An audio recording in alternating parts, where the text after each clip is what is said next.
খাওয়াতে গেলাম ভালোবাসার একটা জায়গাতে। আপু চেয়েছিল সবাই মিলে আমরা একসাথে লাঞ্চ করব। সে ভোর থেকে খুব কষ্ট করে সবকিছু রান্না করেছে, কিন্তু নাম একজনের আর কাজ তো আর একজনের। আমার বরের রুচি এতটাই বেড়ে গেছে আলহামদুলিল্লাহ, কোনো জায়গার দাওয়াত আমরা মিস করি না। সে খুবই সুন্দর করে খাওয়া দাওয়া করে, মাশাআল্লাহ ওজনও বেড়ে গেছে। কিভাবে আমার বর ওজন বাড়ালো সেটা আপনাদের সাথে তো শেয়ার করবোই, সাথে দেখাবো আমার বোন, বাচ্চারা, আম্মু সবাইকে নিয়ে আপুর বাড়িতে কতটা মজা করলাম, আর আপু আমাদের জন্য কি কি রান্না করেছে। আসসালামু আলাইকুম, কেমন আছেন সবাই? আমি তো আলহামদুলিল্লাহ ভালো আছি। আমার বরকে 3 বেলা খাবার দিতে দিতে সময় চলে যাচ্ছে। সে কিভাবে এত মোটা হলো, ওজন বাড়ালো, এটা নিয়ে সবার অনেক প্রশ্ন। রেডি হয়ে বের হয়ে যাব দাওয়াতে। আজকের লাঞ্চটা আপুর বাড়িতেই হবে। আমাদের বাসা থেকে বেশি দূরে নয়, 10 মিনিটের রাস্তা। সো আম্মুকে নিয়ে প্রথমবার যাচ্ছি, একটু মিষ্টি না নিয়ে গেলে তো হবে না, তাই 2 ধরনের মিষ্টি নিয়ে নিলাম। আর আমি তো মিষ্টি একদমই খেতে পারি না, যেহেতু আমি একটু ডায়েটে আছি। একদিকে আমার বর ওজন বাড়াচ্ছে আর আমি ওজন কমাচ্ছি। মিষ্টান্ন নিয়ে সবাই চলে আসলাম আপুর বাসাতে। আমার বোন,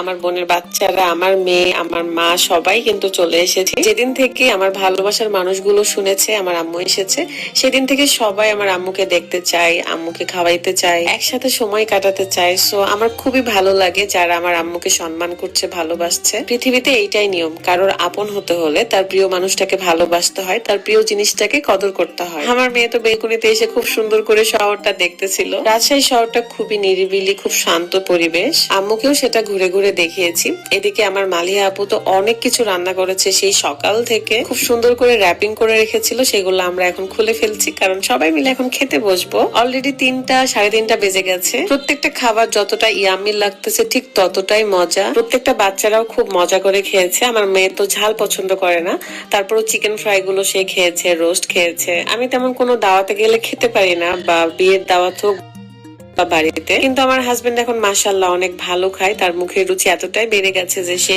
খুব সুন্দর করে প্রতিটা খাবার শেষ করে ফেলে। অনেকেই মনে করে যে মেডিসিন খেয়ে যেহেতু ওয়েট গেইন করছে সো সাইড ইফেক্ট হতে পারে, এটা একদমই ভুল ধারণা। আপনারা চাইলে বিউটি গ্যাজেটে গিয়ে অনেক অনেক রিভিউ আছে, সেটা দেখতে পারেন। অনেক আপু ভাইয়ারা এই মেডিসিনের মাধ্যমে কিন্তু ওয়েট গেইন করেছে। মুখের রুচি বেড়ে যাওয়াতে খাওয়া দাওয়া ঠিক মতো করলে শরীরের ওজন এমনিতেই বেড়ে যাবে। সো প্রাকৃতিক উপায়ে এটা হয়। মালিয়া আপু নতুন বাসা ছিল এটা, এন্ড এখানে এসে খুব ভালো লাগছে।